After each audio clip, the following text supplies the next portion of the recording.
alaga namin si Negra. Yan. Ang kinakain niya yung damo.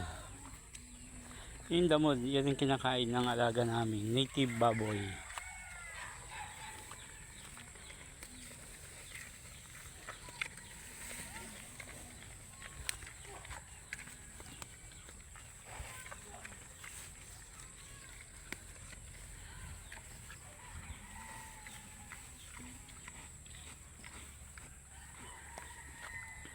Sa lahat ng gawa niyan siya lahat ang umubos ng damo dyan.